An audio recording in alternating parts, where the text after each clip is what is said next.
just a bit outside.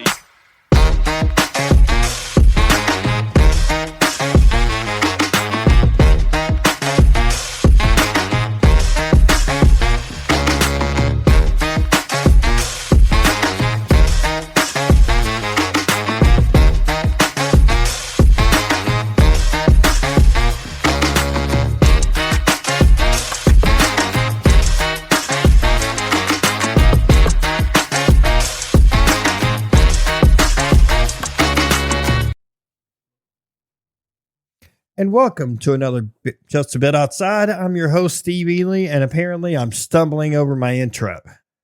Good job. I know.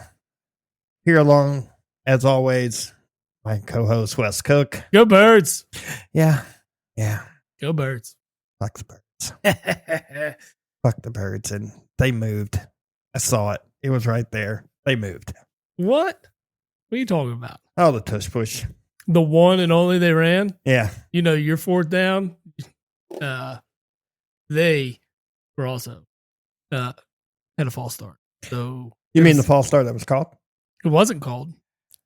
Yeah, but they false start all the time on the tush push. I mean, people also encroach on the tush push all the time. So, I mean, it's pretty much fair. It ain't fair. It is. I'm telling you, you would so be anti the tush push if it was the Cowboys doing it. I'm anti anything the Cowboys do. I'm just saying it. You only are down with it because it's your team. Well, damn right I am. It Anyway. works. People just hate it because they can't stop it. Hard to stop when your guards are moving 5 seconds before the ball snap. Well, we need an advantage when somebody's encroaching every fucking time, too. So, man, if you're going to call it. Call encroachment and then call, false start. I don't care, but make sure it's called both ways because it's bad either way. Oh, I know. Defenders line up over top of the ball all the time. They're in the neutral zone. I understand that. I'm not disagreeing with it. Right, that's what I'm saying. So just call it that way then. If you're going to do it, just call it. And I mean, the thing is, they're getting creative with the tush push too. So it's very difficult to stop overall because you don't know if he's going to cut out left or cut out right or go right up the gut. It's been a little more, but what I since we're already there, what I saw on Monday is the same thing I told you. I thought both defenses played phenomenal. Yeah.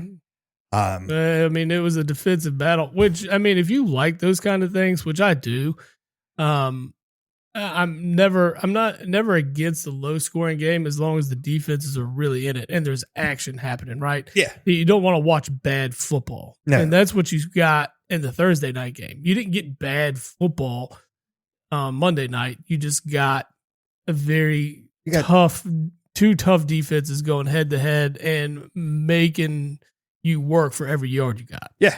Absolutely. There's several things I didn't like from my side of it. All right.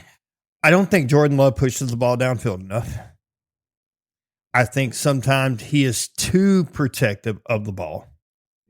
Hence why he doesn't throw it down the field enough. Like, I get you don't want to turn the ball over. Jalen Hurts is kind of in that same category, though. He doesn't. I mean, he's got a receiver one-on-one down the field. He'll launch it. Yeah, but the Packers have one-on-one a lot down the field, and he doesn't. Right. And it drives me batty.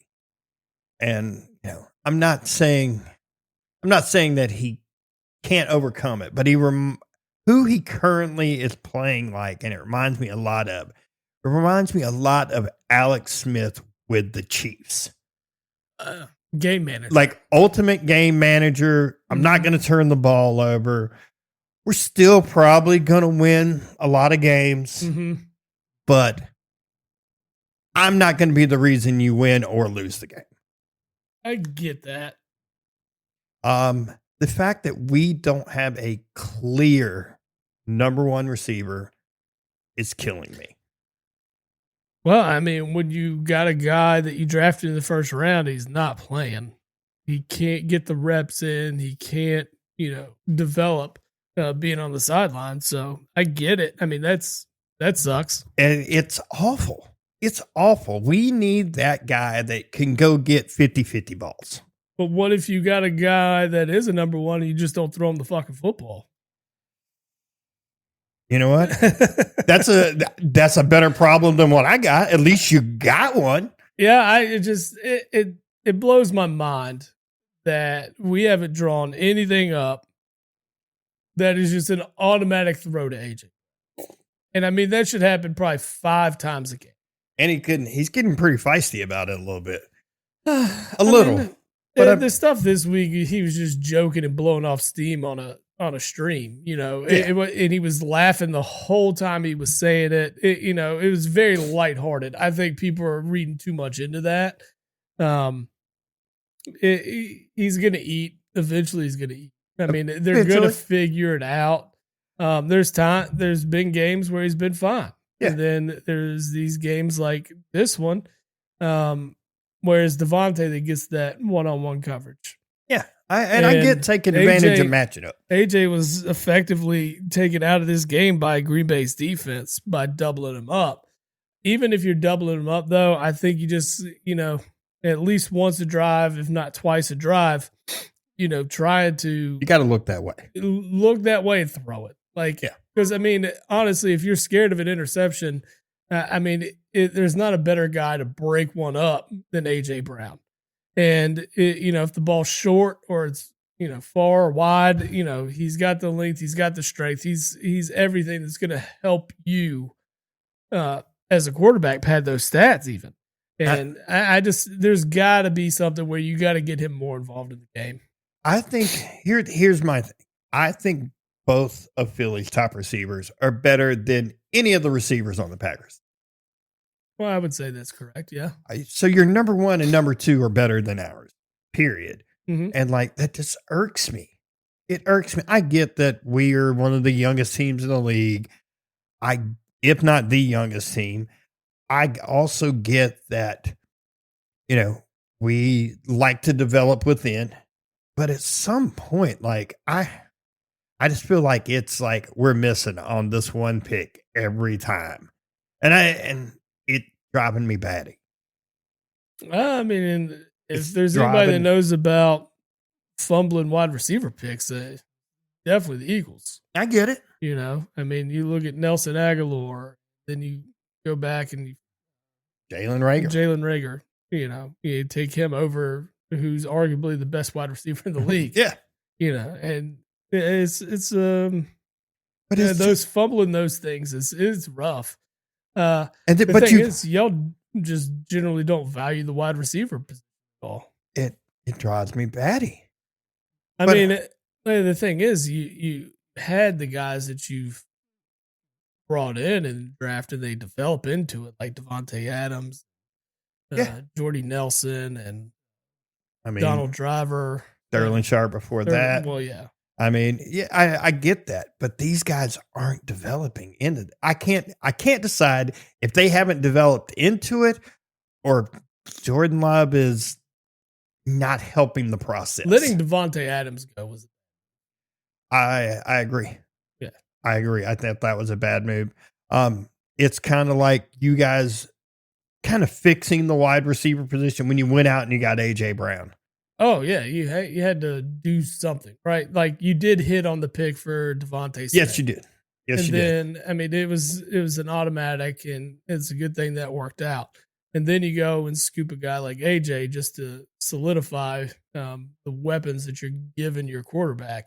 Absolutely. But the thing is now, last year we effectively used both of them. And this year, it's not looking that way. And I mean, there's a lot to say about this offense. An offense that just beat the shit out of Kansas City in the Super Bowl a year ago now is inept again. It's just weird. Do you miss Kellen Moore? Yeah, absolutely. It's kind of crazy to think about that on just a little bit of a scale. I mean, he did great. It just shows his mind when you have the talent to do what he wants to do. Oh, yeah. His scheme seems fantastic. I mean, I know Sirianni still has a lot of touch in it and stuff too, but it's essentially the same players and it looks completely different. Right. So here's my thing is why aren't we picking up the same playbook and saying, all right, This worked. this worked. I'll make minor adjustments to this playbook and utilize it going forward. But a lot could be said about our health on the O line too. The O line is not the same it was a year ago. Definitely They're beat up banged a up little bit. left and right. You saw Lane Johnson get hurt. He came back in, but he's not 100% at that time. But there's watching Fred Jackson out there. Generally, he solidifies that right side when he's in. He's good for a good 20 snaps a game, but he didn't have it Monday night, and I mean those kind of things will effectively affect what's happening on the offense. Yeah. So I say as that gets healthier, hopefully, and goes for the rest of the year, that improve the offensive performance of the Eagles. But back to what you said, defense. I couldn't be happier with an offense that was scoring 30 points a game. Yeah, and holding them to 7. Yeah, I thought I liked what I saw defensively on both sides. Yeah, like it was. You kind of expected that, but I expected more than a 10-7 ball game. Right, it's what I kind of expected. But I didn't expect I wasn't expecting 60 total points, but I damn sure wasn't expecting 17. No. I mean, I thought something, the high teens, the low 20s would have been more of what we were going to see. Yeah. But it was as close as I imagined. Oh, yeah. Yeah. Especially being the coldest game this early in the season in a long time. Yeah, last weekend was ridiculous. Yeah. I mean, there was snow flurries on the field. It's like. It was snowing in like the North Carolina mountains this weekend. I know we're sitting here and we're trying to avoid going into our bets last week, but I guess we should. Yeah, yes, we should. So the first 6 bets we made we missed? Yeah. Yes, sir, we did. Yeah, I mean last week was wild in terms of what took place. It was. If you look at it, the Indy thing, scoring a touchdown in OT, kind of ruins any 6.5. Always, which sucks. I know. But why is that game in overtime? I have no idea. Why is it even close? Right. I mean, Jonathan Taylor's still fucking murdering it. At the moment. MVP? Him? Yeah. I mean, a clear cut runaway MVP right now. If MVP voting was today, I mean, he'd probably be unanimous. There's a chance. There's a chance. I wouldn't argue with it. Honestly, what can he say? He is balling. I mean, you look at his output; it's better than what Saquon was. Yeah, I mean, it's stupid. Stupid. Playing it like in fantasy football, realizing, hey, I'm playing the team that has Jonathan Taylor. It's just like, there's 30 points right there. Yeah. 30 points all day long. Unless just something stupid happened. We were 5-8 last week, by the way. 5-8. Ugh. 5-8. That is brutal. Beyond brutal, sir. Yeah. Beyond. Yeah, you go back and Bears didn't cover over the Giants. How? I don't know.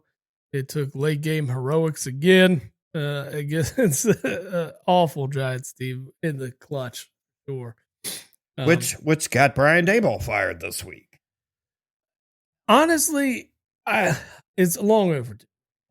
I get it, but why do it now? He kind of was like, all right, cool. This is what we're doing. We're going to play these young guys because they're playing a lot of young guys. You're missing probably your best player on your team. Do your best. Yeah. So, I mean, that's what makes your offense got to click. You're running back and your number one wide receiver. Yeah. I mean, that's what everything runs through, right? And that's you got to focus on those particular guys, and then when your focus is on Darius Slayton, Yeah, you're not. it's not the same. I agree with you. There, I couldn't happen to a better team. Honestly, I love watching the Giants fail, and it is what it is. But for the guys that are on that team, it does. Yeah. And for Dayball, who didn't have anything to really look forward to, but I will say they should have more than 2 wins. They should. You can't blow 14-point leads in the fourth quarter 3 times. They had winning percentage chance of what? 95% or something, 96% in all 3 of those games, Yes. and lost all 3 of them. Yeah. Crazy. Late in the fourth quarter, just blowing. And when you can't shore that up after the first time it happens, and you let it happen a second time, I mean, the third time it's just icing on the cake. It's like, well, somebody's got to pay for that. And, Dayball's the one. It makes sense. I don't disagree with it. No, I don't. I mean, it doesn't matter. Whoever the next head coach is in there is not going to be successful. They're not changing it overnight. No, I mean, the Giants are a lot of pieces away from being a good football team. I like the pieces they have on offense. I think they need to shore up the offensive line a little more. That line needs to be able to protect. And then there's so many pieces defensively, which is obvious. It's the back end. It's the back end of the defense. Yeah. Linebackers back. Yeah. I think their defensive line is fine. It's the stuff that's behind that is garbage. Oh no, when you're giving up, yards, hand over fist, and you're letting running backs, get into to the linebacker level or to the corner level, right through that line, that's an issue. So, but yeah, I mean, the Bears do the unthinkable in the fourth, and I guess it's not unthinkable when the Giants have done it 3 times. Then you look at I believe it was one of our locks of last week. It was a lock, and for a team that was fire sold a lot of their talent on the defensive side of the ball. And then Miami can do the one thing that Buffalo can't stop, and that's run the ball. Mm-hmm. I mean, H-Head just 22 carries, 174 yards, and 2 touchdowns. Yeah. Hey, he was getting it. You're losing football games. That's what the running back of the opposing team is doing to you. That was the second time that Tua has beaten the Bills. I mean, like the only team he can build. 3 wins for the Dolphins. Yeah. Yep. Mike McDaniel trying to save his job. Trying. I think he's out regardless. Yeah, I mean, you're going to have to do a whole lot more than that win there. But it does put him back on the right track. Yeah. This is true. This is true. Then you had the Ravens defeated the Vikings 27-19. That's the one that we ended up taking the Vikings and we shouldn't have. We did. We took the Vikings plus 4.5. Yeah, I felt like they were still going to be able to score on this piss poor defense. They just didn't score enough.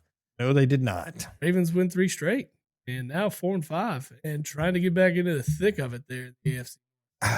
They're right there. They're right there. And it's scary to think that as the season progresses, they're going to get healthier. Yeah. Which, at this time of the year, that's when they need it, and they're going to have it. Oh, absolutely. No, I mean, as Lamar plays more, that offense can go. And, I mean, the Ravens are going to be a tough outcome.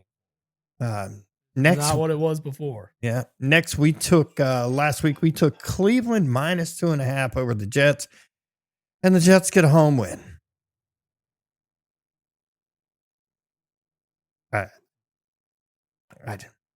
I don't know what to say. It's awful. Yeah. I mean, the Jets, I guess, don't want the first pick and are doing their best to not get it.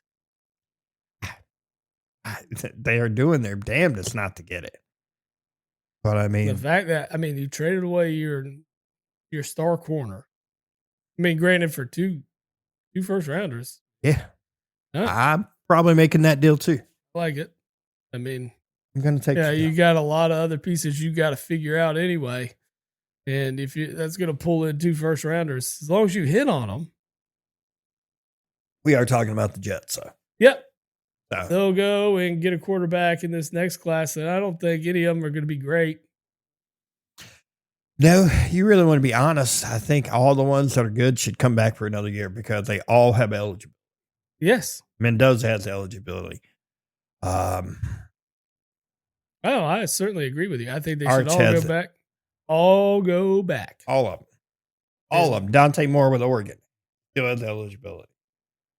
But then again, this is your opportunity to go ahead and grab a job somewhere, and especially if you're one of the few that do that, have a first round. Yeah, but do you want that job? No. I mean, like if I saw the Jets as the first round pick or the first pick overall, and I'm considered the best quarterback coming out, I'm going to sit my ass back in college again. Could this be the year that somebody actually listens to us? Maybe the Jets end up with the first round pick. They're loading up on draft capital. Could this be the year that that someone finally trades out of it and pulls essentially what the Bears did? Mm-hmm. I mean, Granted, there's nobody in this class that I feel like can improve by staying another year.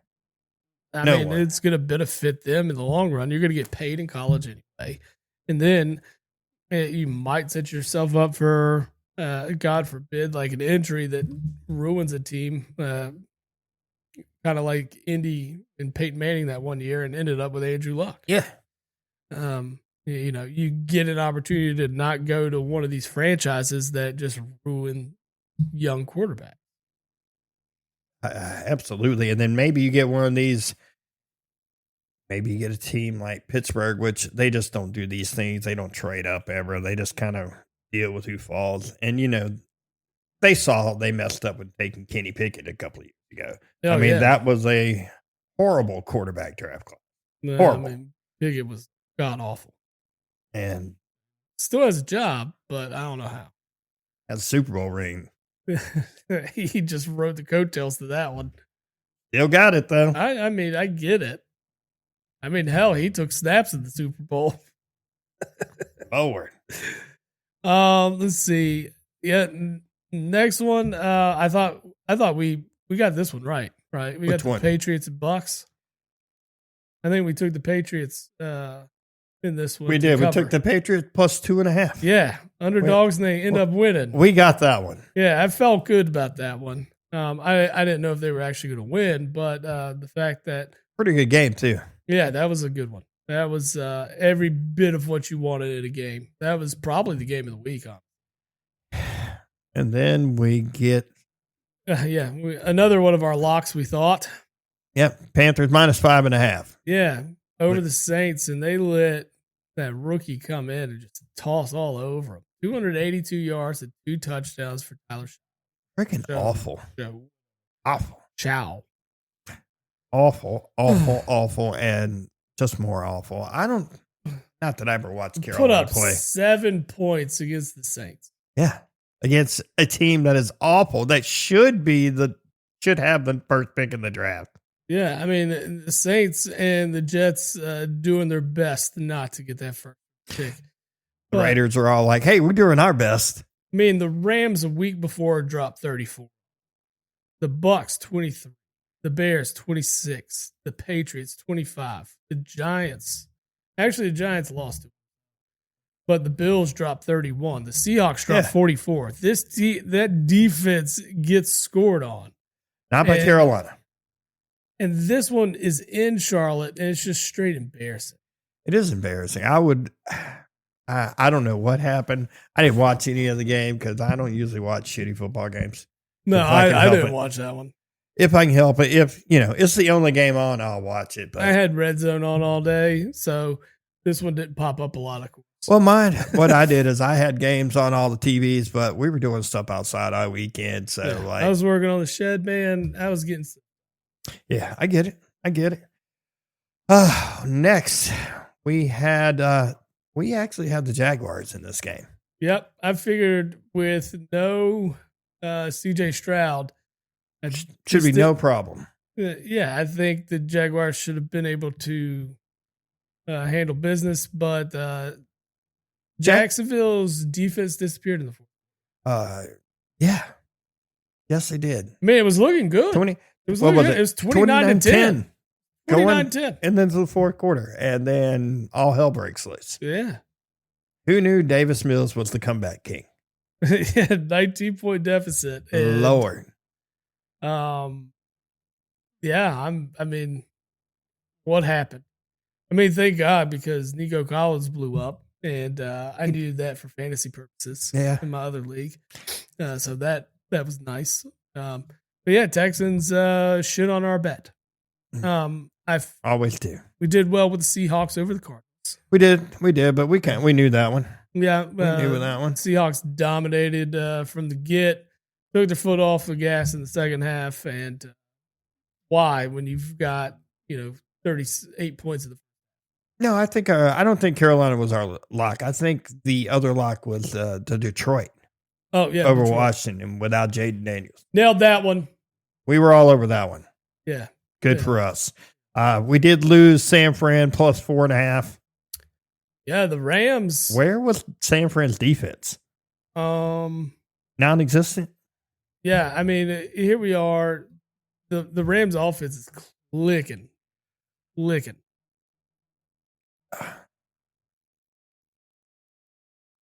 Are the Rams the best team in football right now? They may be. The defense is shored up. They're healthy. The defense still gave up 26 points to Mac Jones and company. But they did, but Mac Jones played his fucking mind out. Oh, on 33 of 39. For 319 and threes. So, I mean. Yeah, I mean, he balled out. He did everything he could. Yeah. When your defense isn't alive. Yeah. That's. When there's no pulse in your defense. But Lord, Stafford killing it, man. I mean, he doesn't have to do a whole lot either. Kyron Williams is back there, and then they got Blake Corum. Kyron only ran the ball 14 times, but he still had 73 yards off the 14 and 2 tutties. So, I mean, good clip. That's a good average. That's a good clip. The Rams solely are the reason I am second place in our fantasy football. I know. League. I know. I have Matt Stafford. I know. Kyron Williams. You do? I had their kicker, but I let him go. I have their defense. I have and I have Puka. Yeah. So all these guys are balling out for me right now. Yeah. I'm wondering when that's going to fade on me. That's you're gonna have happen to you what happened to me. I had a year before I moved down here where I had Peyton Manning, Marvin Harrison, Reggie Wayne, and Dallas Clark. This. Yeah. No. And then when you ride it like that, you get shit on in a game where, we don't really need to play this game. Oh, I know it's going to happen. That's why you really want to draft those playoff bubble team guys. Well, Matt Stafford wasn't even supposed to be my starting quarterback. It was Jordan Love. Yeah. How good's that doing you? Yeah, I know. That's why Jordan Love's on the bench and Matt Stafford is flying high for me right now. But yeah, Niners D, no show. We talked about the Lions. They just beat the brakes off Washington. As expected, Gibbs, solid performance, 15 carries, 142 yards. Gibbs is a beast. Yeah, he's so quick in the open field. Jameson Williams blew up this game as well. He had 6 receptions for 119 yards. Commanders' defense is best to say. Yeah, they're trash. They're trash. And then you move to the Sunday night game, which I think we hit. We hit that, right? We took the Chargers. We did have the Chargers. We had the Chargers money line. Yeah. There had to be one that we had. We got that. We finished the weekend strong. Yeah, we hit the Sunday night, Monday night game because I made you. The 405 slate and back. We were 4-1. The struggle bus. 4-1 in the afternoon. Maybe we just suck at picking early games. We definitely suck picking the last 2 weeks European games. Yeah, the last 2 weeks have been rough. They've been rough, but we're making your money back. That's what we're gonna do. All right, let's take a look at this schedule. Let's take a look at what we got this week. Of course, last night we had the Patriots over the Jets. We would have taken the Patriots, obviously. All day long. Yeah. All day long. I think they were a 9-point favorite, 8.5. Something like that. If I'm not mistaken. Win by 13. Yeah. Not a problem. Early on, it was a little shaky, but. A little shaky early, but they righted the ship. Yeah, New England settled in at home and, handled the division rival as they should. As they should, yes. We get the Madrid game. Oh, no. I know. 9:30 on NFL Network. Fantastic battle between 2, 3, and 7 teams. Yes. Washington travels, of course, to Spain along with the Miami Dolphins. Dolphins are 2.5-point favorites. I don't want to, but I mean, the outcome last week. And is Jayden Daniels back? Who knows? I mean, I think he's out again, right? As of the last update on November 10th, he is still out. Yeah, so I'm going to assume Miami. McLaurin is out. Oh, no more skate. Yeah, let's stick with Miami. I'm good with that. It's your turn. It's your week, bud. Oh yeah, I'm up. You are up, sir. You are up. We'll take our winnings from last week and from our college football. Yeah. From our college basketball. Sorry, I know we did good on that one. Yeah, it was that Michigan State frickin' Arkansas one, wasn't it? Yeah, I know. I said that was a good one. Yeah, so we Michigan State covered 1.5. I'm just so we can go over Arkansas. Yeah, that was good because Arkansas was up by 3.5. Bama to cover 6.5. Of course, they beat St. John's, and they scored 103 in doing so. Yeah, and North Carolina, of course, just whooped Kansas in that second half. Dropped 58 points. Oh no, they went off on them. Yeah, it did look good in the first half. It was scary in the first half. Yeah, but North Carolina collected themselves at halftime and came out and covered the 2.5-point spread. So what, at 13? Won by 13, correct, sir. Yes. So just a quick recap of what we did there. Yeah, that's good stuff. That was good. But yeah, so let me hop right in. Oh yeah. So I also took a bet last week with our picks and still failed miserably. I went. Me too. I went 2 and 3 out of the 5 in the parlay. Me too. I was awful. Yeah, I just assumed the Panthers were a lock. Bills should have been a lock, and the Browns should have been a lock. But nope, no sir. All right. Anyways, let's dig in here. So we are going to pick on the NFL. Yep. And so Dolphins 2.5. I like Dolphins to cover 2.5. All right. Next one is our 1:00 slate. Carolina at Atlanta. The last time these two met, Carolina was 130-0.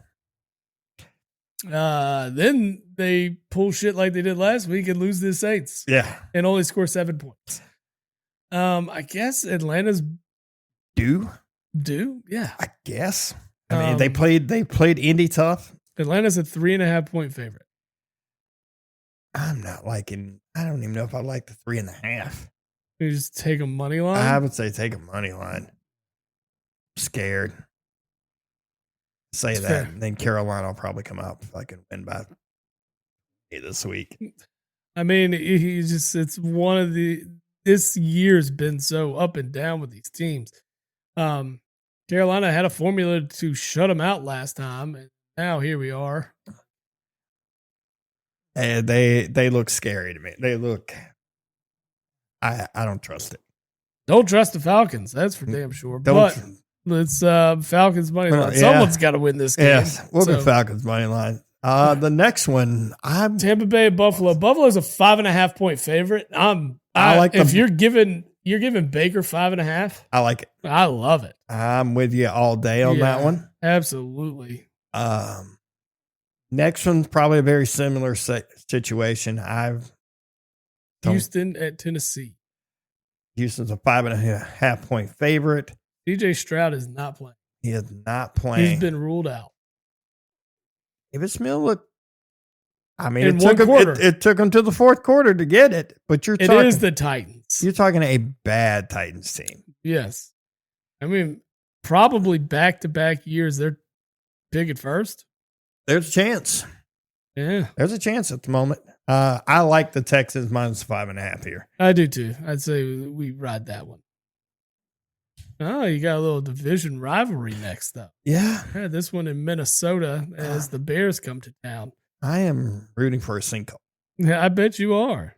I like the Bears in this. They're 3-point dog. Unfortunately, being the better that I am, I kind of like it too. Mm-hmm. I don't. I mean, we're taking another dog here, and I'm fine with it. I'm good with it. Keep rolling. Yeah. I like kind of what Chicago's been able to do offensively. They've been able to put points on the board. The defense isn't shabby. No. So I like the potential here. Next we have the Packers, who are 6.5 point favorites by ESPN Bet over the Giants, who will be starting our favorite player this week.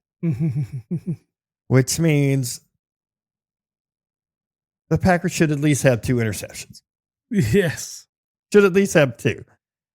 I like the Packers. I like the Packers to cover. I think they can cover 6.5. Because you're talking about a Giants secondary. It's 7 on DraftKings. Yeah, but you're talking about a Giants secondary that is awful. I mean, if you want to open up Jordan Love's playbook, this is the game to do it. 100%. This is the game. Yeah, we talked about it earlier. Is Jackson Dart going to play? Or no, you already said Winston's it's Jameis. Jameis is starting. He's going to sling it. He will sling it. That is my only problem. It's like he has no problem throwing it downfield. Okay. But I still think the Giants cover the 6.5. I mean, the Packers cover 6. Yeah, 6.5. okay. All right. Sorry, we're going to take Packers minus 7 on draft. Oh, yep, it's 7. Yeah. I'll still take it. Okay. Then we have Bengals at Steelers, who I kind of like the Bengals to cover 5.5. They're in every game they're playing right now. They are. And Flacco's slinging it. Burrow's back on the practice field. Like it. Yeah, me too, because Burrow is riding my bench in my other fantasy football league, and it would be great for him to come back. And as my starter now is Joe Flacco. I need what's sad is I'm like, oh yeah, man, I need Burrow to come back, but because I've got Jamar Chase, he's just not scoring touchdowns. No, he's getting yards, dude. He's got 76 catches and 831 yards right now. Flacco loves him, just not in the end zone. He's just not in the end zone. Like, Lord, give that man touches in the end zone. I'm with you. I like the Bengals plus the 5.5. Yeah, 5.5. I like it. Yeah, that's a lot of points to be given. And the Bengals are still, it's shooting out, man. They're offensively, they can play with everybody. They can. Yeah, Flacco's giving them an identity on offense again. Defensively, they can play with everybody. They will allow for every team to play with them. Yeah. Yes, that's very much that's exactly what I'm meaning by that. Yeah. All right. Next, we have the 7-3 Chargers going to Jacksonville. 3-point favorite. I like Herbert. I love Herbert. If Mills can do what he did last week, I know Justin Herbert's going to have a day. He better. Yeah. I'm in on it. I'm with you. I like them to cover the 2.5. It's 2.5 here, probably 2.5 there, 3 there. Yeah, I think Hampton's out again for the Chargers, though. He'll be out another. I think they have a bye next week, And he should be back the and week he'll following. he should be back. Has week the following. ability to be back in 2 Yes, weeks. I think that's. I think Harbaugh came out and said that's what the game plan. That's what the game plan is. Yeah. Go ahead and give him the next 2 weeks off, and then hope you can get him running again. Then we move into the 4:00 slate. We open with Seahawks at Rams. It's gonna be so good. It's gonna be a great game. The Rams offensively, though, I love only 3.5 is the spread here. I like it. Yeah, I would be a little scared if it was any more than that. Yes, that's what I'm saying. I think 3.5 is a little low. I think 5, 6. That's where it gets a little dicey for me. Me too. But I love 3.5. Winning by a touchdown is something they could certainly. Yeah. At home. Yeah.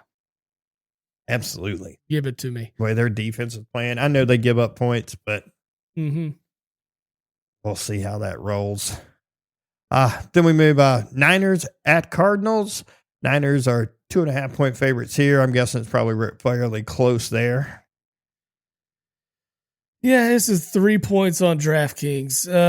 I like them to cover the 3. I like them too. You know, Kyler Murray, of course, hits the IR right on time every year. Yeah. And new Call of Duty came out today. Yeah. So with Kyler Murray, what do you think his go-to beverage is? I know what mine would be. It should be either that it get good feels. Yeah, absolutely. It needs to be a good. I mean, while you're gaming, you need to be in the right mindset, and the only way to be in the right mindset is with a Good Feels. And the cannabis seltzer that you can get from goodfeels.com offers a new era of refreshment. Crafted with high-quality natural ingredients, these beverages provide a consistent, enjoyable, uplifting experience, perfect for any occasion, such as the Call of Duty release. And we can save Kyler Murray and you 20% off the Good Feels just by using Jabbo the Pod in the promo code as your promo code. Yeah, that would be good. Always use our promo codes because that's the best promo code to use. 100%. To get the best discount. Get you some Good Feels. All right. So we are locking in the Niners -3. Yes, sir. Yes, sir. And then we go to 425. We have the Ravens traveling to Cleveland.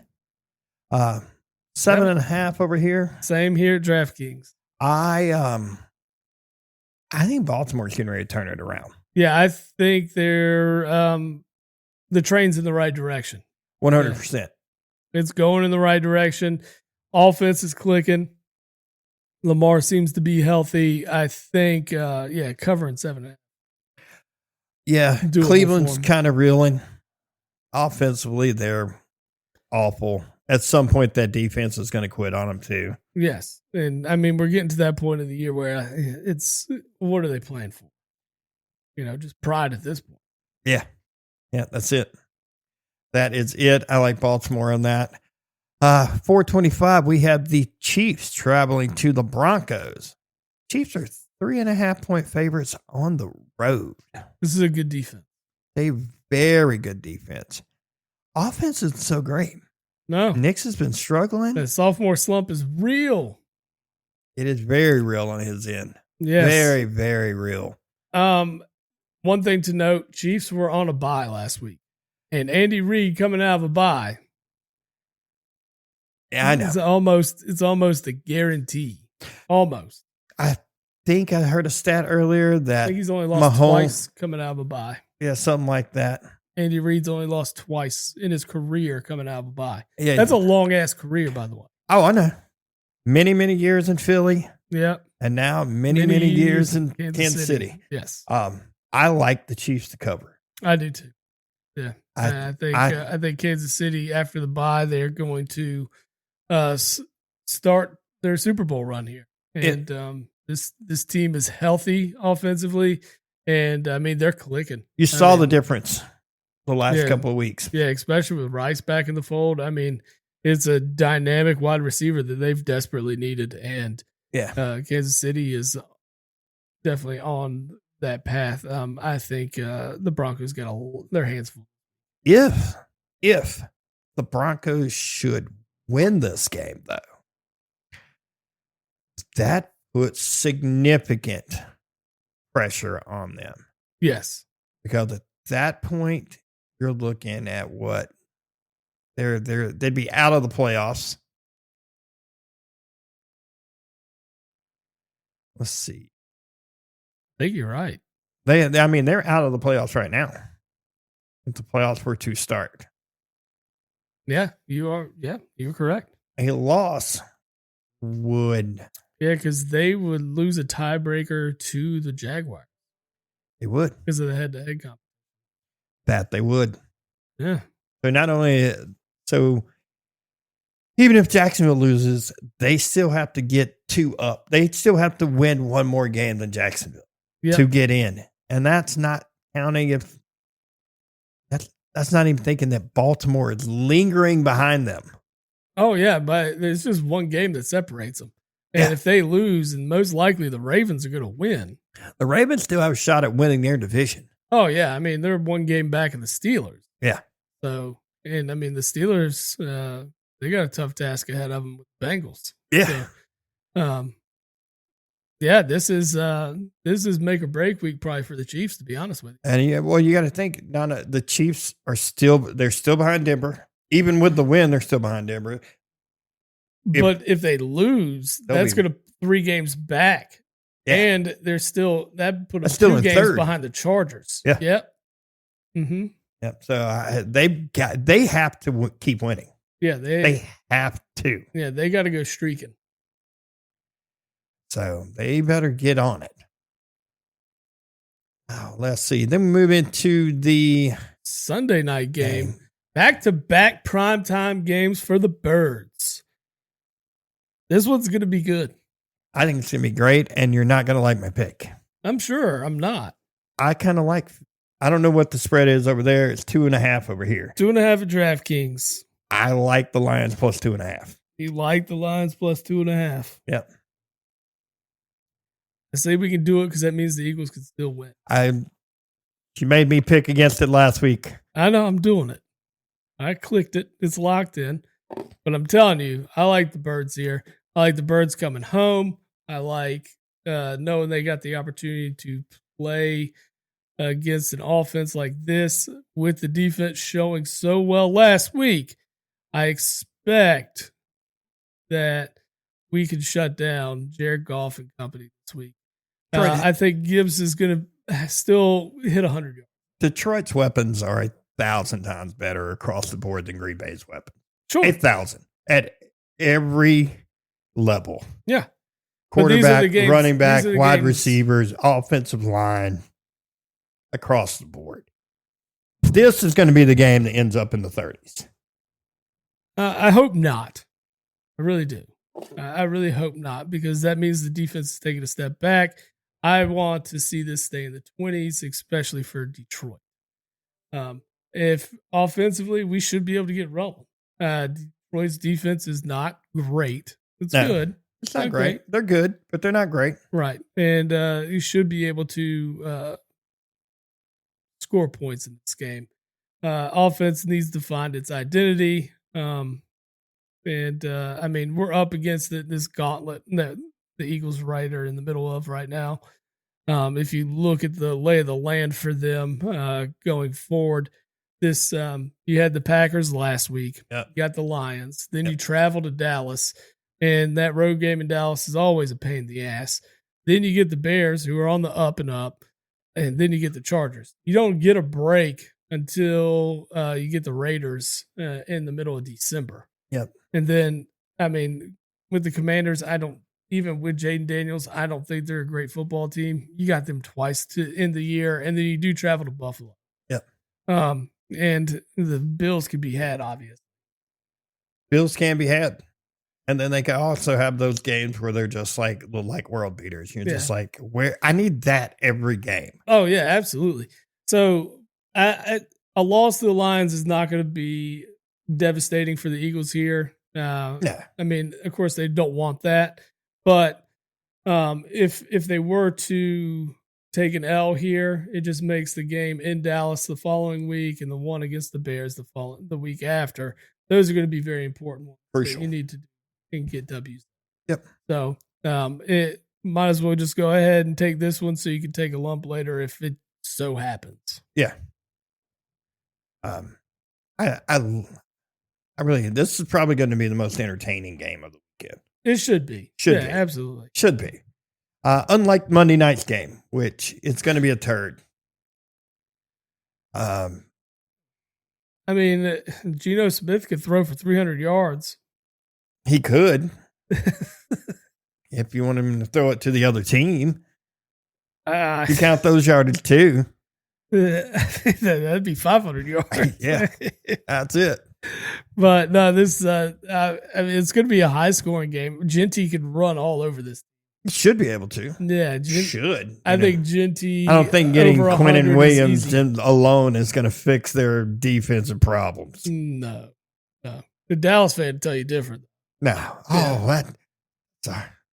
Dallas is coming off a bye. I like Dallas to cover 3.5. I like the cover 3.5 just because I think the Raiders are just so bad. Yeah, I agree. Saw a Instagram reel this week. It's like when I decide to get a girlfriend, I'm gonna get a Cowboys fan. And anytime she asks for marriage, I can be like, you know what, baby, this year's our year. Yeah, and just keep on moving. Just keep rolling. I saw that this week. That is great. They'll believe anything. Yep, they'll believe anything. This is our year, baby. $285 for that game, by the way. That's stupid. It's Monday Night Football. It's $252 for the Chiefs and Broncos.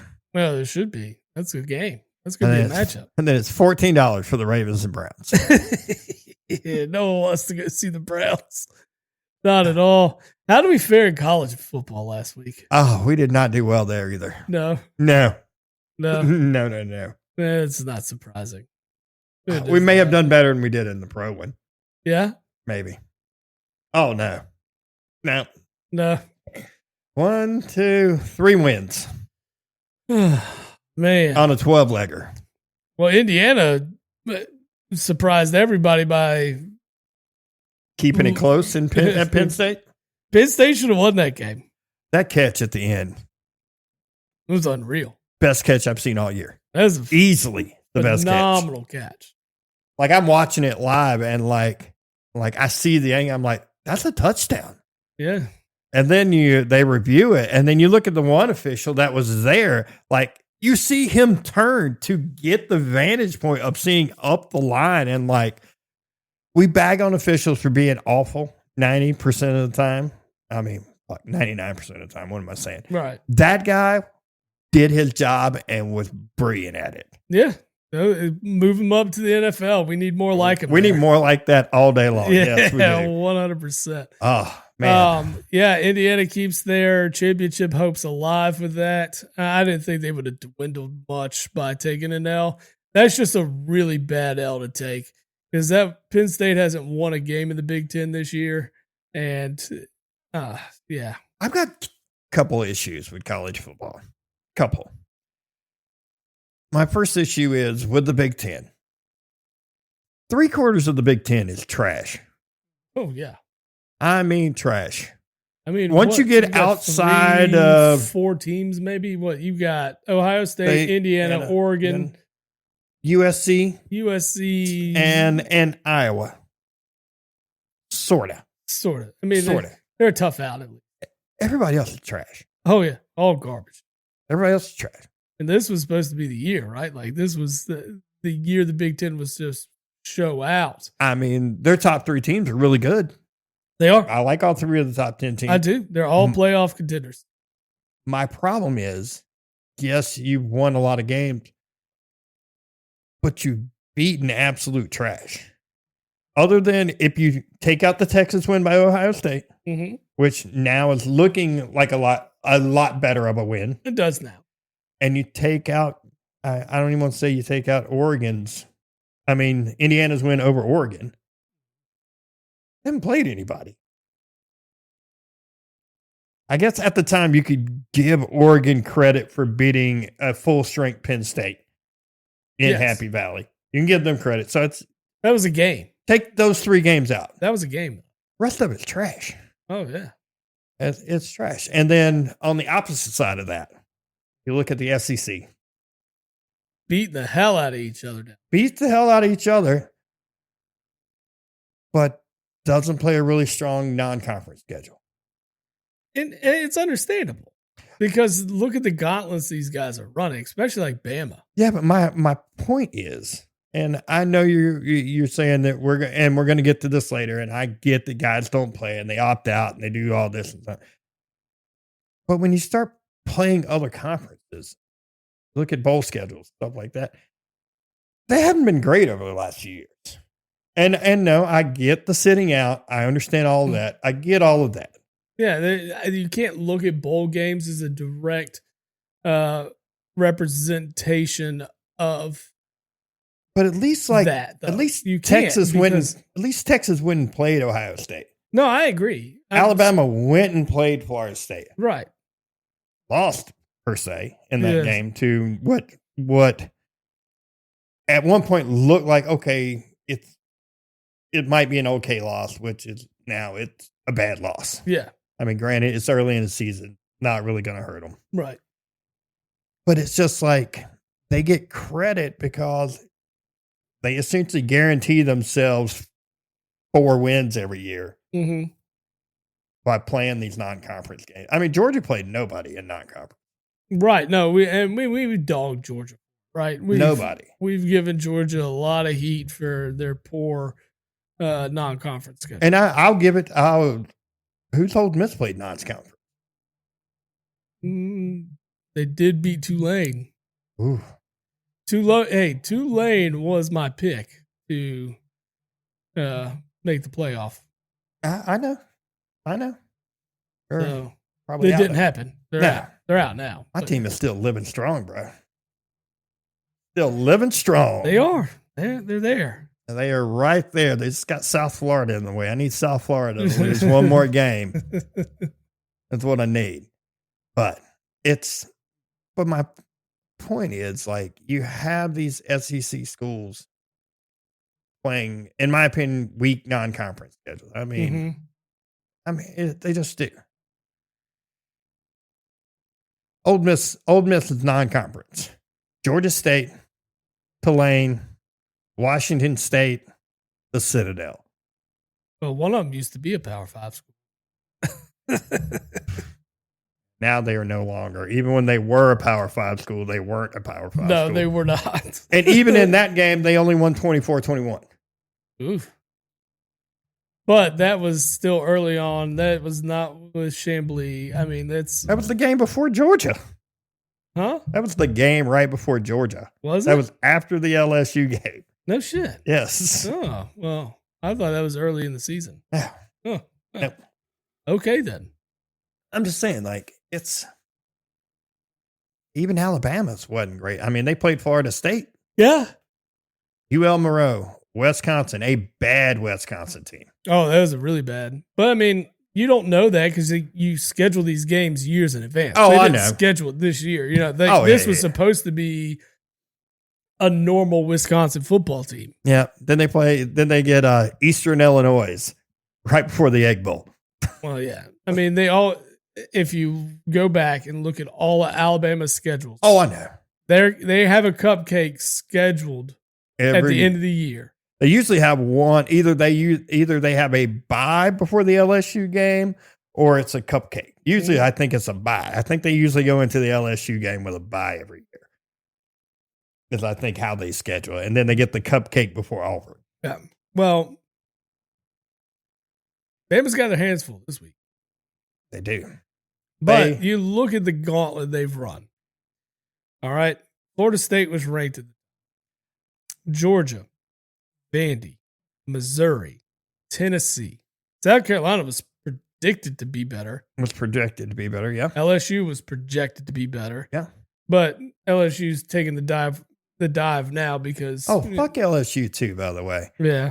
I may not like Brian Kelly, but what they're trying to do now is like some of the shadiest shit I've ever seen in my life. What are you talking about? essentially LSU is trying now to say that Brian Kelly has never been officially fired and that they're trying to fire him with cause essentially for no call, no showing. Ooh, I have not heard that.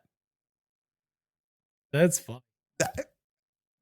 If you're doing that to your exiting coach, what coach is looking at that saying, I want to I want some of that. No, I agree. Yeah, you're not leaving a good taste in anybody's mouth. No, man. You want to part ways with the guy, just part ways with him. Pay him his money or come up with some type of settlement. How was he not formally fired then? That's my whole point. Like what conversation was there that they had all the players get together and tell them that Brian Kelly was no longer their coach? Go and play a fucking football game. And he's no call, no showing? Yes. Like what conversation took place? I don't know. I need to know. I want to know the conversation that took place. Like what made Brian Kelly think he was fired and then not show up for his job? Like, yeah, that's just crazy. Well, Brian Kelly's already filed a lawsuit. Of course, he should. As he should. Well, yeah, 100%. But that's my whole point. Like that's nobody is going to look at. Oh, no one's going to believe that. No one believes that now. Like everybody knows you fired him and you just don't want to pay him $54 million. Well, no shit, you definitely don't want to. But like, this is the excuse. Like, I'd be digging up dirt and be like, he was banging an underage whore or something. Yeah, something. Know? Like, fucking find something like that. Don't say, we didn't fire him. What are you talking about? He's just not showing up for work. We just had a stern conversation that we were not happy with his performance. It's just... Lord. But for some reason you were cool with him packing up his office and leaving campus and yeah. Right? Like yeah, it's just like, what the fuck is wrong with you? And then you wanted no big name coaches looking at this. None of them. Saying I'm ready to hop into that. Yeah. These guys are gonna fire me, but not. Like, no, nobody wants that. God, like LSU, you're going from what should be probably the best job available this offseason. 100%. To like falling down that range because no one's going to want to deal with that bullshit. No. Time to trade in some of your sports fan gear if you're an LSU fan. Then. For real, and get you some new stuff. Yeah, it's time. And I know a place you can get it. Oh, yeah? OldGlory.com. They offer over 300,000 items for music, sports, entertainment, and pop culture fans, featuring officially licensed merch from iconic bands and top sports teams. You can get your perfect fan gear and save using the Jabbo the Pod promo code at checkout. The best discount, isn't it? It is a good discount, man. Yes. Jabbo the Pod gets you 15% off all merch. What do you think of these Patriots uniforms? They're pretty cool. I like them. They look kind of like denim. I like it. Yeah. I'm liking some of these. Good change of pace. I like some of these off-brand like uniforms we're seeing this year. Mm-hmm. I still love the white Cincinnati uniforms when they go with the white helmet. Dude, I'm sorry, that looks sharp. Looks sharp. Anyway, sorry, I didn't mean to change it. I just got distracted by those uniforms. Oh, I understand. But yeah, no, I just can't do it. But what do we got on the schedule this week? Even though, like I said, 4-8. Woof. Last week, I believe, is where we ended. ended. Well, tonight you get Clemson at Louisville. Louisville ruined every chance they had of going to the playoffs. No, they still have a chance. I mean, they have a small one. They have a small window. Losing the Cal is not the way to go. No, and I love it. It does make me have some hope for that last game of the year when Louisville gets Kentucky. So, and you need that win. Is that the win you need to get bowl bound? Well, you need two more, right? And the Cats are 4-5. Who they got? Shocked by this, by the way. Still shocked that they beat Auburn. Yeah. Well, No, they just murdered Florida last week. I know. Where'd that come from? Yeah, exactly. I was like, what team is this? What happened? But so you need 2 wins, right? Here are the last 3 games. All right, this weekend they get Tennessee Tech. Should handle Tennessee Tech. Should win that one. Win that one. All right. Now we're back to 500. If you lose that game. Yeah. Now we're back to 500. Yeah. We're 5-5. We're 1 win away from a bowl. Okay. 1 win away from probably saving Bob Stoops' job. Or Mark Stoops' job, excuse me. I don't even know if Bowman saves his job. I think it will. And because one of those wins has to be against the top 25 opponent, at least as of right now, which is at Vandy or at Louisville. I think you got a better chance at Louisville than you do at Vandy. I agree. It's a rivalry game, so it's gonna be close, right? They still hate each other. It's gonna be a battle, one way or the other. At Vandy, the good thing about Kentucky is their defense is good. I do like Cutter Boley at quarterback for Kentucky right now. He's improved. He's getting better, and it's going in the right direction, at least offensively. You see it against Florida. Yeah. Yeah, I was shocked by that score, by the way. I was like, what the fuck is that? Who what? 38-7. Yeah. I mean, it came out just dismantled them. Yeah. I mean, honestly, the early slate this weekend, I think the best matchup you have is what? You got Pitt and Notre Dame. In the early slate, yeah. In the early slate at 12 o'clock. I mean, Texas A&M plays a beat-up South Carolina. Indiana gets a horrible Wisconsin team at home. I like Indiana to cover 28.5. Especially after last week? Yeah, they're going to come out refocused, know they got up against it, and going to have to do what they got to do. I kind of like that one, too, if you want to lock that one in on us. Yeah, I think so. Speaking of which, UConn. Last week, I was trying to get you to take that stupid UConn spread. Mm-hmm. It was like, 56.5 or something like that? I texted you about that game. And if I remember correctly, when I texted you, it was either late in the first half or early in the second, and the score was 50-something-7. Yes. Like, ugh. He did it. Maybe probably should have put. Well, it's one of those, I had never even heard of that school. I was like, what is this? Yeah. No. A&M's a 17.5 point favorite against South Carolina. I don't know if I like that too much. I mean, teams are beating the shit out of South Carolina, though. Laura Sellers is sitting out the rest of the year. Yeah. And going to enter the portal. Came out this week. Nice. From my understanding. So, yeah, South Carolina is going to be on the slide. So we like A&M 17.5? I like A&M 17.5. There we go. Locked in. We got Indiana covered 28.5 against Wisconsin. These are my kind of ball games right here. Yeah, right here. Let's make it worth our while. I kind of like Pitt plus 12.5. Here's the thing with Pitt. All right. Pitt's L's are bad L's. I know they are. Louisville's not a bad L, but the West Virginia L is it stings like just thinking about betting on them. It stings. I get it. I mean, what about NC State last week? I mean, granted, Pitt beat NC State, but Pitt, I just saw it across the score there, and I'm like, well. Yeah. But, I mean, we don't have to go that route. I was just saying I kind of like that one. Covering 12.5. Pitt is plus 12.5. Yeah, I know. That's what I'm saying. I like it.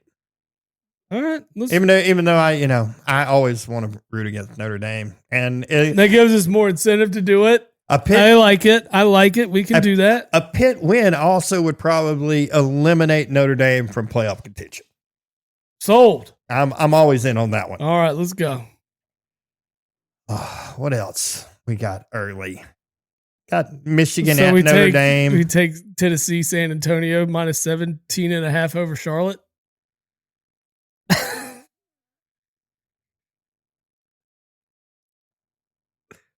I mean, we had East Carolina by 26.5, and they won by 26. I know. Motherfuckers. But, yeah, Charlotte is bad, sir. All right, we're going to do it then. UTSA I mean, minus 17.5. Temple beat them 49-14. Well. North Carolina beat them 20-3. Not that that says much. No, not a bit. But at the same time, oh my God. Charlotte plays Georgia in 2 weeks. It's going to be a 50 plus. It's going to be a 50. That's going to be 56, 57.5 points. Yeah. Spread. Easy. Easy.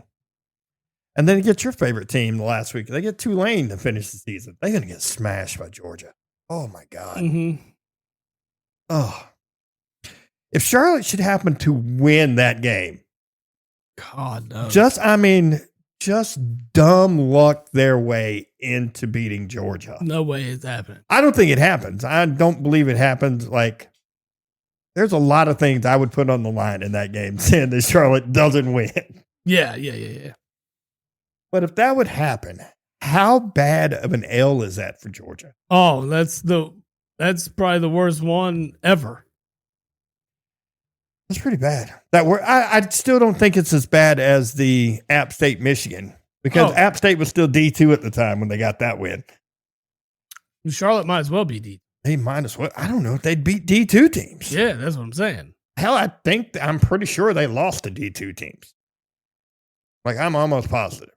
Yeah, so this one, the 3:30 slate gets good because you got Oklahoma and Bama, which I think is the best game of the week. That's going to be a good one. Bama's a 6.5 point favorite, and I almost like Oklahoma to cover, but they playing in Tuscaloosa. Yeah, they're playing in Tuscaloosa, and my instinct says take Bama 6.5. I like taking Bama. Yeah. I like it there. I like that a lot. If you care about Big Ten football and the somewhat good teams in the Big Ten, Iowa travels to USC. Over-under is 48.5. I know. We don't even talk about the spread. We go right to the over-under with Iowa. I don't care what the spread is. 6.5. USC is a 6.5 point favorite. I think this one, I mean, the fact that it's only 48.5 over-under, I feel like that's an under waiting to happen. I say that, but like you look at some of these games, I mean, 25-24. Yeah. I mean, that's 49 right there. That was a Penn State game. I mean, they dropped 41 on Minnesota by themselves. Yeah, but I mean, Oregon was 18-16. Yeah. So the top 25 matches they play are tight. They're tight and they're under 40 points. I like it. So we're going to take the under in this one. What's the 6.5 too? Hang on. You want the 6.5? Hang on. Let me look at it. I'm trying to look at because in Iowa's losses are by 3 or less. Oh, no, 5. They lost to Indiana by 5. But that's still under the 6.5. Yeah. Yeah, let's take Iowa plus 6.5. I kind of like it. I like that idea. Especially because they only lost to Oregon by 2. Yeah. Only lost to Indiana by 5. I like it. I'm kind of liking, I'll be honest, I watched the Texas Tech game last week. I was impressed. I don't know. Granted, they're playing in the Big 12, but for what I saw last week, I liked what I saw. Yeah. I think they could cover the 23.5 over UCF. I mean, they just pretty much dismantled number 8 BYU. That's true. That is true. 29-7. They covered 22 on the number 7 team in the country. And you're talking a Central Florida team that is not very good. All right, we'll take Texas Tech to cover. We're going big spreads this week on the docket. So I know. Let's go. Virginia's surprising. They're number 19 in the country. They are a 4.5 point dog at Duke. Duke still has a outside shot at winning the ACC and still being a playoff team. They could be if they win out, they could be 8-4 and win the ACC over Georgia Tech. I'm just saying they could still do it. It's a possibility. They could still take another loss. I don't think they will, but I don't know. I don't like betting on ACC because I don't know what to expect from any of these fucking teams from week in and week out. I mean, Duke just lost to UConn. I know. A very bad UConn team. And then 2 weeks ago, dropped 49 on Duke, 46. Right. Virginia's lost twice this year. And one of them was that NC State game early in the year.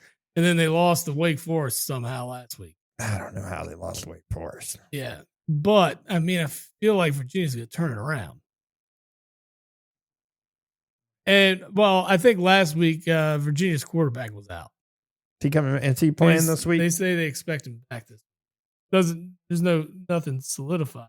Nothing solidified. I think if he does come back, I say we take.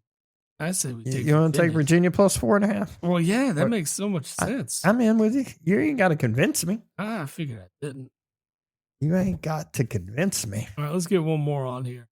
Penn State's a 7-point favorite against Michigan State.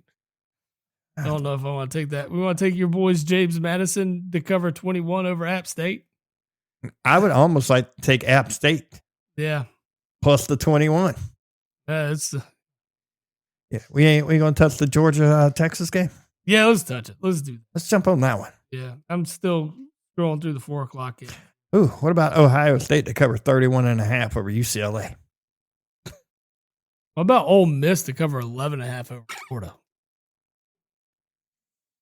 Dude, after watching Kentucky do that to them last week, I'm just like, hey.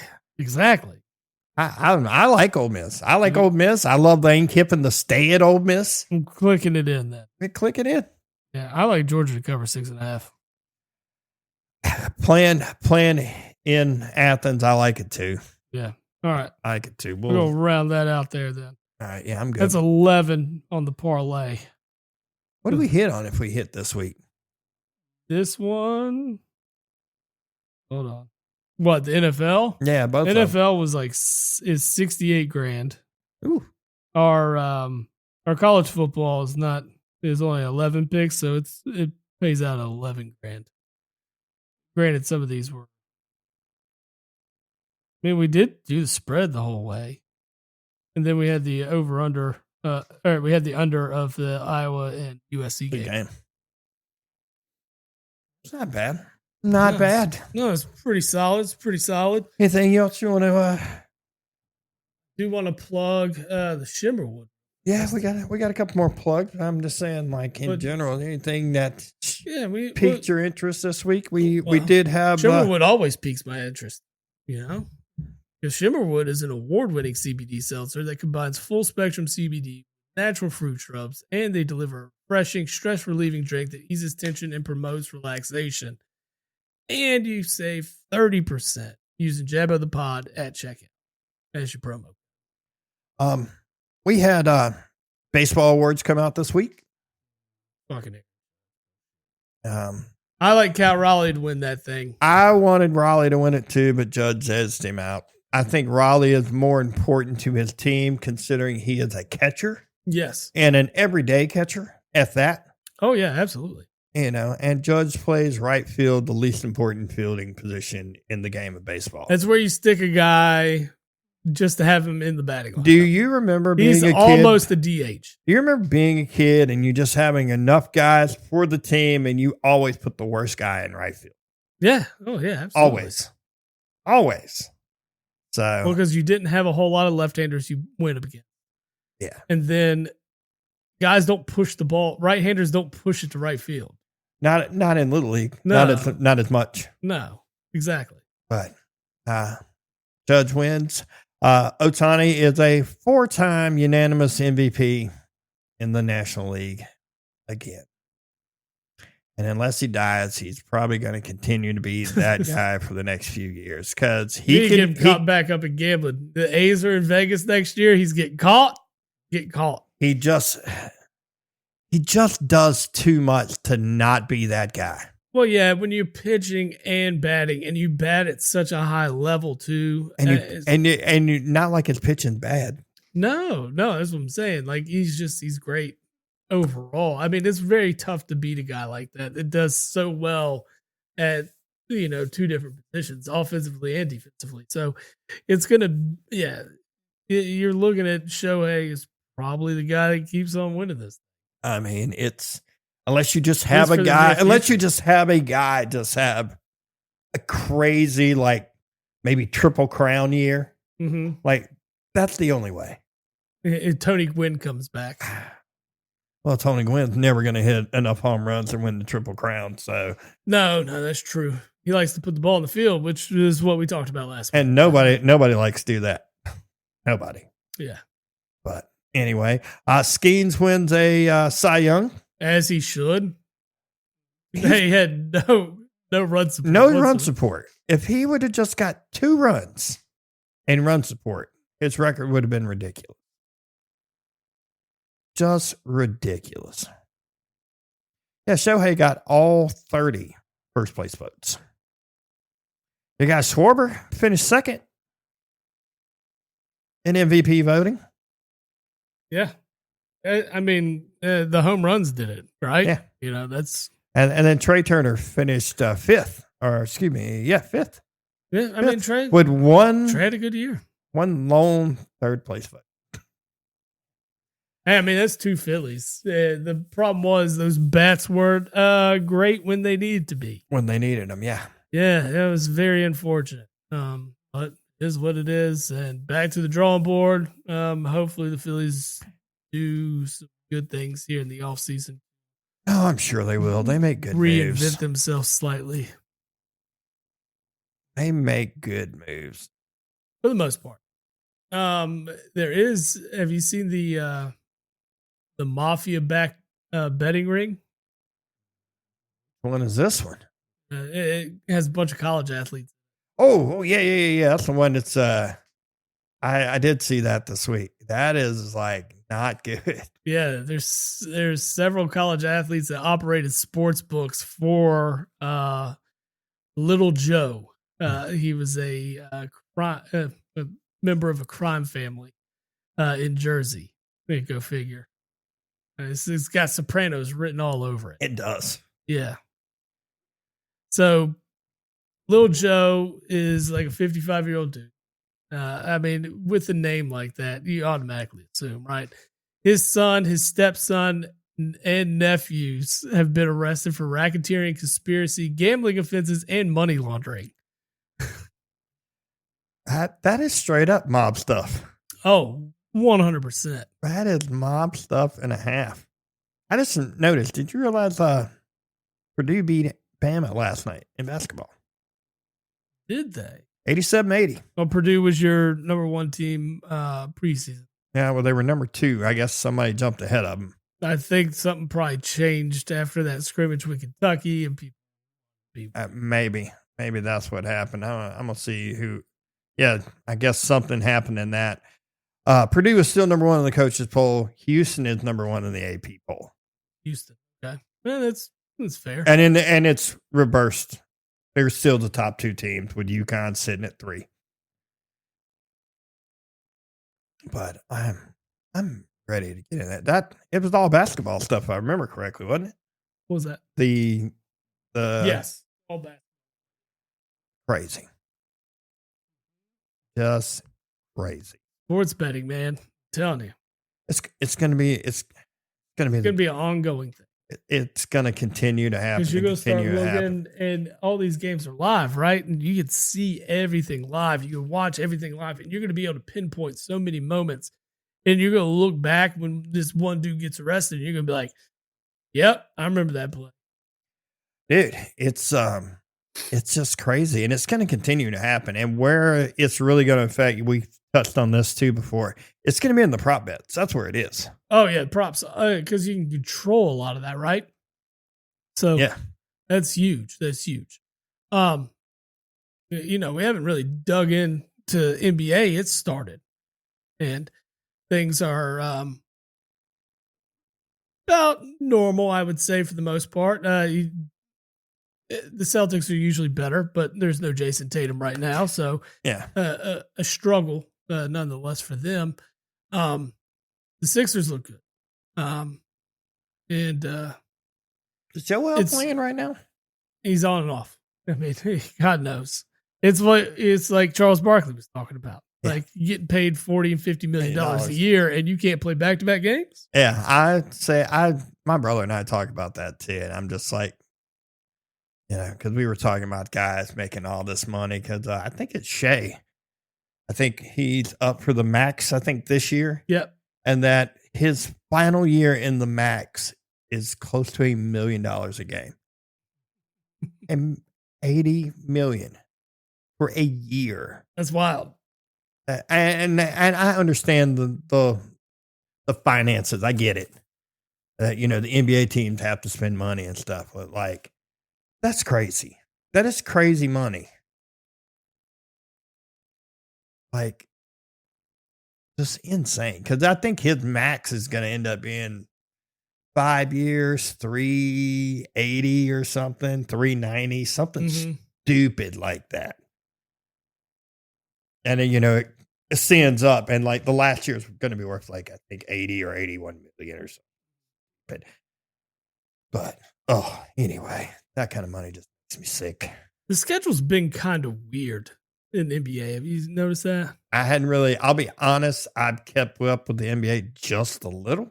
All right. So look, just the beginning of this year is just weird to me, right? Like the Sixers have already played the Celtics 3 times. Don't they only play 6? I think so. It's like, I mean, we're 11 games in. 3 of the 11 that they've played. Yeah, shut up a little. No one was talking to her. Oh, I fussed at mine the other day, and she's like, I'm sorry. I will try to do better next time. I'm like, I wasn't even talking to you in the first place. Yeah. Do better by not listening to me. Creepy AI thing. Yeah. Go away. But yeah, anyways, like I said, they've played the Celtics 3 times. They play the Pistons twice in 3 games. The schedule is just kind of 5 of their 11 games have been against the Pistons. The Pistons and the Celtics. That's crazy. What are we doing here? I don't know. I will say I love the outlook of the Sixers. I like the moves they made. Me personally, I think it's time for them to move on from Joel. Oh, I agree. I would not be upset. Trade that dude. Get you something back for him. Somebody is willing to let him sit on their bench for what they're paying him. I agree. Promise you. No, I mean, when you got a guy like Maxey, you brought in VJ.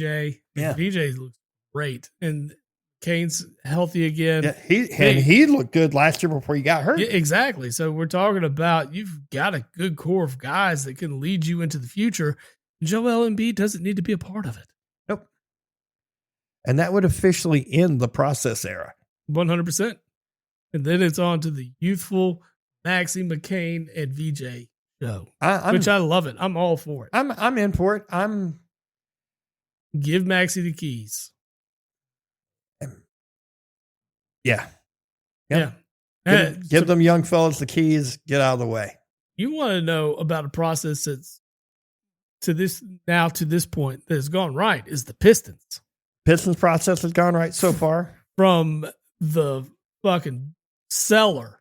Look at Oklahoma City's process. Yes. Well, we know that. We talked about that. Theirs is already at the upper end. Yeah. Your defending champs are 12-1 after 13 games. Yeah. They're smoking. I mean, they're smoking. And they're going to win again this year. I don't know why they're playing the season, to be honest with you.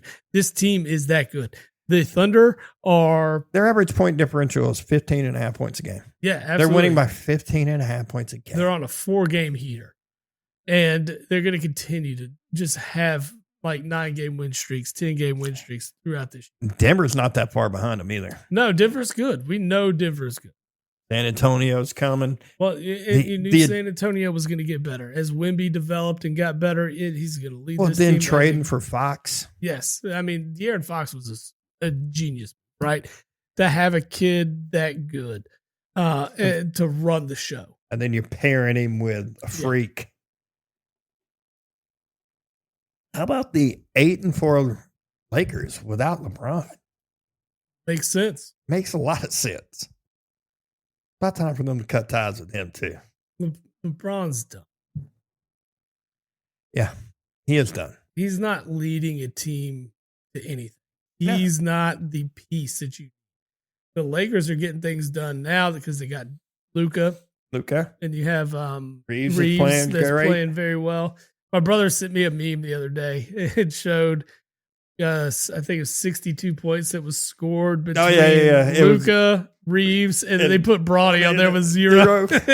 Yeah, I saw that one too. And I was like, that makes sense too. Yeah, the big three there. Here's the craziest thing I feel about the whole thing, and I saw this right before the season started, that the Lakers cut RJ Davis. And I'm like, you cannot fucking tell me Bronny James is better than RJ Davis. Oh, never. There is no planet that is possible. We're talking a guy that is what, second or third in scoring at Carolina? One ACC player of the year. Like, there's no way Bronny is better than him. No. None. I'm just like, and then my brother's like, that's just nepotism at its finest.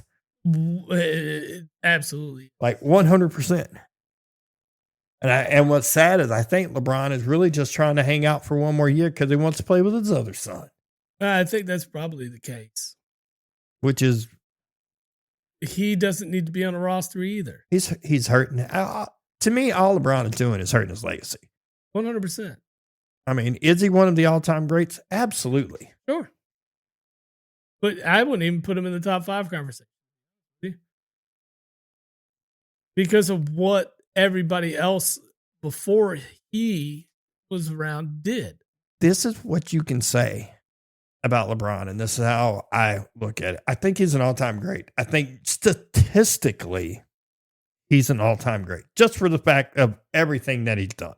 He's played for 20 years. But at the same time, you can't even say he's a top 5 Laker of all time. Oh. And let's just, let me list it out for you.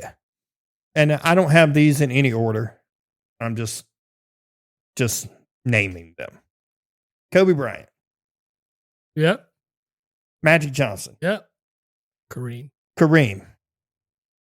James Worthy. Yep. And then Jerry West. I'd say LeBron's accomplished Jerry West.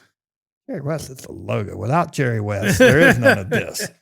You want me to take Jerry West off? What about Wilt? Do we consider Wilt Laker? Won a chip there. Yeah. He probably would have had more if it hadn't been for Bill Russell and freaking. Yeah, I know. And the Celtics. Yeah. I mean, probably would they play 8 times in a row in the finals or something like that? Yeah. So it's not like they're bad. I mean, he's just not.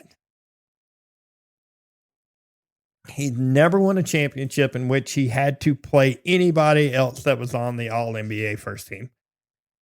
So speaking of the, like, do you really want to even bring them? Say what? For what they're doing. Like, supposedly they tried to talk to him about a deal where he'd essentially take a pay cut. And he said no, and then took his player option for, I think, like $63 million. Mm-hmm. You're paying him $63 million. You're paying him and his son probably $65 million to A, not play at the moment, and B, when he comes back, he's probably going to disrupt your chemistry. Well, that's what I'm saying. Like, look at what Luka's doing. He's leading the team in points. He's leading them in rebounds. He's leading them in assists. You're taking the ball out of your best player's hands. Yeah. because LeBron has to touch. I don't like it. I would have already tried to find a place for it. I had to go to LeBron. Where do you want to go? Yeah. Do you want to just go back to Cleveland? You want to go? You want to finish up in Cleveland? Is that where you want to finish? We'll deal you for a 2nd round pick. We'll take you. Take the contract off the books, and then we're cutting your son. Yeah, we'll trade your son with you. Yeah, you're part of the deal. But see, if it was me on the receiving end, I'd be like, nah, don't need him. No. You sending me, I'm cutting him. Yeah. But no, like LeBron would be like, look, it's me or my son. Mm-hmm. That's the deal if you want me. Which I don't even know if Cleveland really wants it. No, Would they want it? Because it would mess Cleveland's chemistry up too. Right, exactly. I mean, Cleveland's doing a lot of the right things. Maybe you just send him to a place to see if he could revitalize them. Dallas. I'll tell you, what the fuck's happening with the Pacers? They hurt. Yeah, I get it, but still, man. Your best player is hurt. But one win on the year. Is it that he is? I mean, you're talking about then Halliburton is what? An MVP automatically simply because if you take him away, they're this bad? It's like Manning, the year he got hurt. He should have won MVP for the simple fact they were so bad without him. I mean, he's their best player. He's the gas that makes the engine go. That's what it is. Yeah. That is what it is. That's all you can really say. Maybe this is the year they luck out and end up with that first pick, and then they just add some super piece to it, like a Cam Boozer or Patterson, Busta or whatever his name is from BYU. Yeah, that kid's good. Or the kid from Kansas. Yeah, that kid's good too. Mm-hmm. I mean, a couple of the freshmen I've watched. Like I was impressed with Peterson against the Louisville kid's good. Louisville kid's good too. Yeah, like I told you before we started, I was impressed with Caleb Williams from North Carolina. North Carolina. He looked great. I love his attitude. I would like his attitude no matter where he played, but how he approached it. Yeah, I mean, I want that kid on my team. And there's a lot of guys. There's a lot of teams in the NBA. Ooh, if I get that guy with the 4th pick, I may have stumbled onto the best guy in that draft. Mm-hmm. Who knows? We don't know how that falls out. Yeah. I think the draft class for the NBA is going to be good next year. It is. Yeah. From what we've seen early on in college. Yeah. It's going to be pretty deep. There's a lot of talent to be had, at least in the top in the lottery. What do you want? The mascot needed to make an appearance. I know. Like, hey, how you doing? Excited. I don't have any treats. You can get down now. Yeah. He's like, y'all need to wrap up. Yeah. Give me some attention. That's it. Yeah. That is it. Well, tell me about the delicious pork products that Chicago has. I was getting ready to go on that. Big Pork Brand. They are a Chicago-based bacon sausage, paleo pork jerky, Chicago-style dog sausage, and crap meat stick provider. Those meat sticks, they are the best. Big Fork Brand stuff is fantastic in our experiences. They've been featured on Food and Wine, the Chicago Tribune, and QVC. It has been praised for bringing bold flavors and unmatched quality. Use the promo code JABOTHEPOD and receive 20% off. Love it. And yeah. Well, we got our bets all locked in. We do. Hopefully we make y'all some money back. But then again, we've proven over and over again, sometimes you just don't need to listen to it. Nah. Go with your gut. When we go with our gut, sometimes we're 13-1, and then other times we're 5-8. Yeah. So, it is bad. Yeah. So we do our best for you. We keep trying, but back-to-back weeks, we're due a bounce back. Yeah, we're due. Hopefully we hit it. It'd be nice. Yeah. I just want the option to cash out at some point. That's all just I want. To get there. It's like a $5,000 cash out. Yeah. That's all nice. I need. That'd be good. Yeah, exactly. Think about it. That $5,000 would cover every bet we've ever made. Yeah. Oh yeah. 100%. Since starting the pod. Yeah, I agree. So I'd be in and on that. some probably. Yeah. So that's one of those. And let's cash out on this, and then let's drop a G on this bet. There we go. Yeah. Let's just double it up really easy. That's when UNC Charlotte upsets Georgia because we're like the most obvious pick. But yeah. Let's take Charlotte plus 75. Oh, wow. You know you'd do it too. Yep. I would. Absolutely. Would have to. I mean, granted, I took somebody plus 75 a couple of years ago and lost. That's the year that LSU beat that team, what, 77 nothing or something like that? Just like that. Just like. It was Grambling, wasn't it? Yeah. Yeah. I'm like, how do you cover Exactly. how? I see the Washington Wizards are doing their usual. Yeah. Is their process ever going to end? Nope. Bad franchise. Poorly run. It's just normal. Anyway, till next week, sir. Yes, sir, man. We'll get it. Yep, let's go. Post-game show is brought to you by